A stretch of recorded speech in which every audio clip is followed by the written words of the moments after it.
Oke, selamat siang. Assalamualaikum warahmatullahi wabarakatuh. Berjumpa kembali dengan Mas Bro Tegal. Berbagai macam info hari ini akan saya sampaikan. Selamat weekend. Kondisi masih turun, santai ya. Yang penting kalian membeli koin-koin yang Mas Bro rekomendasikan. Ya, semoga koin itu aman. Baru selesai AS shutdown, tidak langsung pump begitu saja. Banyak yang memprediksi setelah shutdown pump, tapi historinya setelah shutdown AS nanti market terbang ngebul, tapi jeda dulu, perlu waktu, tunggu stimulus, tunggu report QE di 1 Desember. Banyak katalis yang besar, yang bagus untuk di bulan-bulan mendatang. Saya yakin market nggak akan turun terus. Orang paus soak saja sudah turun dijual. Ini perbuatan market maker belaka. Sudah turun kok mau dijual. Biasa dalam kripto, jangan sampai kita kayak dulu lagi hilang kesempatan di Shiba, di Doge.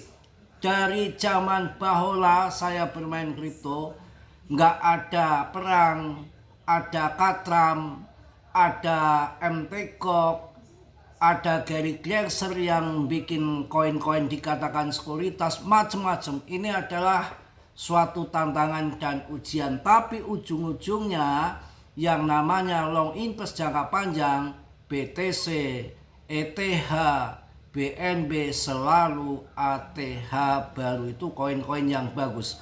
Untuk koin-koin meme coin itu 1001 yang berhasil. 99% gagal total, scam, rupul, hancur, bikin kere.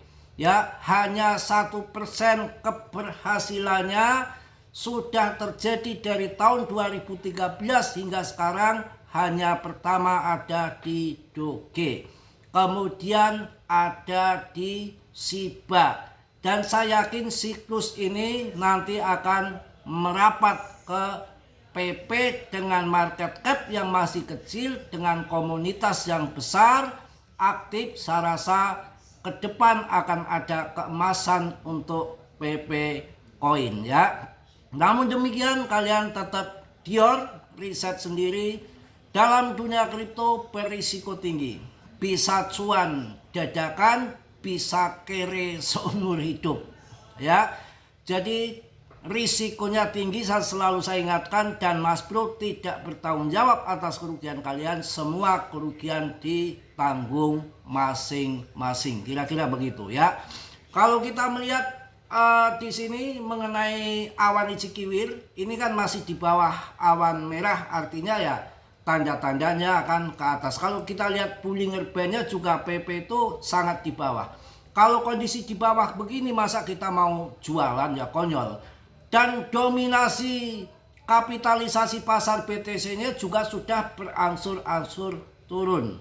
Ya, artinya puncaknya itu dari bulan Juni hingga sekarang itu sudah terjadi di 65%. Paling turun 65, 63, 62, 61 dan sampai 59, 56, 57, naik lagi ke 60. Di situ-situ aja. Artinya sudah nggak kuat nanjak sampai di atas 65. Sudah waktunya harus turun ke bawah. Kita melihat market sekarang memang dikontrol mereka. Setelah ada ETF kita harus hati-hati, jangan gegabah. Kita CL nunggu di bawah, ya kalau turun kita bisa ambil di bawah. Nanti kalau tiba-tiba pump gimana? Masalahnya sekarang tergantung mereka, susah ditebak. Tapi saya pribadi loh, pandangan narasi saya pribadi, akhir tahun saya rasa akan bull. Ya, karena banyak dana-dana segar yang akan masuk. Saya rasa katalis besar akan masuk, dan perhitungan saya yang namanya stimulus sebesar itu sempat 13 miliar dolar yang BTC dicolong saja bikin goyang, bikin gempar. sama kemarin yang dijual well itu paling berapa, 800.000 BTC aja membuat market goyang. Padahal itu belum seberapa dan rupanya sudah mulai pada ada yang serok lagi. Dan bulan kemarin Tether sudah menambahkan kepemilikan BTC-nya. Kalau Tether sudah menambahkan kepemilikan BTC-nya, biasanya market akan ke atas yang sudah seperti itu. Kalau toh ini turun, memang ada well yang jual, yang long invest yang sudah masuk di tahun 2023, tahun 2024 yang masih masuk di bawah 1 M, ya wajar saja kalau mereka cuan di TP, boleh-boleh saja. Tapi akan banyak yang serok lagi ya. Dengan shutdown-nya AS bukan semerta-merta langsung sehari 2 hari langsung pump. Perlu waktu, perlu jeda, perlu proses, dan sepanjang sejarah setelah shutdown itu BTC rally-nya gila. Jadi turun dulu baru nanti akan rally, dan ini adalah penurunan jangka pendek saja kawan ya. Kita lihat juga fear and greed-nya itu di sini sangat kayak ibaratnya kayak bear market ya, bear market dadakan, ketamakan indeks, ketamakan dan keserakahan itu titik level terendah. Ya kalian serok-serok tipis-tipis, nggak usah takut ya. Ini sudah mulai nanjak kembali di 18 untuk fear and greed-nya 18/100 ya. Kemarin sempat ke 16 karena saya agak ingat ketika bear market tahun 2022 itu ketakutan dan ketamakan atau fear and greed-nya itu 16. Ini sudah masuk di angka 16 kemarin, saya rasa sudah bottom dan ini sudah mulai ke angka 18 lagi. Jadi ya untuk serok-serok tipis-tipis saya rasa nggak soal ya, nggak masalah. Biarlah BTC turun dulu, biar sampai puncaknya sampai di mana, bawahnya, rendahnya sampai di mana, biar puas dulu. Kalau tidak murah, kalau nggak turun dalam ya nanti nggak ada yang serok. Yang namanya market kewajibannya naik dan turun, ini jual beli. Sudah di atas 2 M, masuk kemarin belum ada 1 M, ya sudah cuan besar ya. Boleh-boleh saja, sah-sah saja di TP. Dan kemudian setelah turun hancur seperti ini, kadang-kadang tahu-tahu nanti pump dengan dukungan stimulus, VPOT, QE itu juga shutdown yang sudah selesai. Saya rasa secara fundament akan ke atas, secara fundament. Dan kemarin memang yang main-main leverage itu belum pada kapok, sampai 600 juta dolar itu lebih ya yang kena leverage ya. Kalian harus masuk koin-koin yang jangan ngasal ya.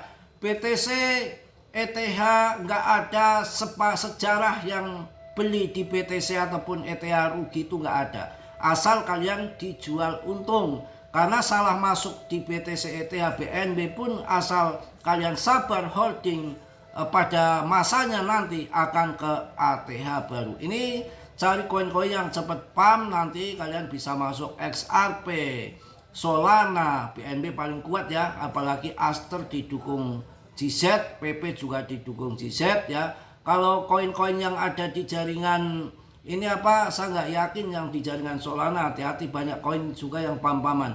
Kalian mumpung murah masuk Cardano, ini mau ada event juga. Kemudian Chainlink, LTC kuat juga kalian masuk ya. Polkadot, ini tanda-tanda akan all season sebetulnya. Dengan BTCD-nya sudah mulai menurun, dengan fundamentalnya juga yang mendukung ya. Kita cari koin-koin yang bagus ketika terjun dalam. ICP itu kemarin saya murah-murah banget, tapi jangan dulu ya, masih tinggi ya. Kemarin banyak yang ngomong meme core ya, meme core itu jangan sembarangan kalian masuk di situ. Itu holdernya belum ada, itu koin karbitan, kalian masuk dibanting, kalian nggak turun-turun, mereka nggak jual. Aster ada peningkatan ya, pokoknya sabarlah, kalian bisa ambil yang murah, Panfan ya, bisa ambil Cardano, PP meme koinnya ya. Ini aduh pengung hancur banget ya. Pokoknya banyak cari koin-koin yang nggak ngasal. Mungkin itu aja, tetap semangat, tetap yakin, banyak info-info yang akan mendukung market pump. Mungkin di akhir tahun belum saatnya untuk bear sebetulnya. Bear itu kalau Powell, Fed menaikkan suku bunga. Nah ini ada banyak dana-dana segar yang masuk, US sendiri shutdown-nya sudah berakhir, belum stimulus, belum pemangkasan suku bunga, kok market turun begini? Ya biasa dimainkan lah ya, ada yang memainkan. Sekarang permainannya kan sadis, kasar, tapi di saat fear and greed-nya turun jatuh di bawah kayak gini tuh ya waktunya masuk. Dan di saat orang-orang pada ketakutan, nilainya rendah, hancur begitu, bisa dijadikan salah satu alasan kita untuk masuk. Market akan pump terus. Masa mau turun terus, mau main slot, mau pindah togel, ya nggak mungkin juga. Ada waktunya, saatnya pump. Yang penting holding koin-koin yang bagus. Dan jangan ngasal. Kemarin ada yang japri, PP kalah dengan si MOOC. Udah saya jelaskan di video malam juga. Nggak jaminan ETF itu akan harga terbang. Harga terbang itu tergantung demand-nya, tergantung uang segar yang masuk ya. Nggak ada istilah ETF. Kalau ETF udah lari ke BTC, ETF pun memble ya. Kalau ETF-nya komunitasnya yang besar seperti koin PP, saya rasa bisa meledak. Tapi kalau koin-koin yang holdernya sedikit, yang koin nggak terkenal, rankingnya ratusan ke atas, nggak masuk top CMC, walaupun di ETF kan ya mimpi untuk terbang, nggak akan terbang ya. Ngapain ya? BNB itu nggak usah pakai ETF, terbang saja gitu ya. ETF itu kan hanya untuk melindungi dari ini aja, untuk keamanan daripada investor. Itu kalau investor yang besar itu nggak masuk ke koin klemuk, masuknya ya BTC. Oke, mungkin itu aja. Saya ingatkan sekali lagi, dalam dunia kripto berisiko tinggi. Mas Bro tidak bertanggung jawab atas kerugian kalian. Semua kerugian ditanggung masing-masing. Santai sejenak, weekend ya, jalan-jalan ya, untuk hilangkan pusing karena lagi pada sangkut. Sama Mas Bro juga sangkut, nggak ada nggak sangkut semua, hidup sangkut gitu ya. Pokoknya mau sangkut mau apa, nanti yang penting koin-koin yang bagus-bagus saya yakin akan kembali lagi ya. Ada berbagai katalis yang besar yang akan masuk. Mungkin itu aja. Yang positif kalian ambil, yang buruk kalian tendang. Kiranya sudilah yang belum subscribe untuk subscribe. Yang sudah, Mas Bro ucapkan banyak-banyak terima kasih. Salam dari Tegal, Mas Bro. Wassalamualaikum warahmatullahi wabarakatuh. Jos.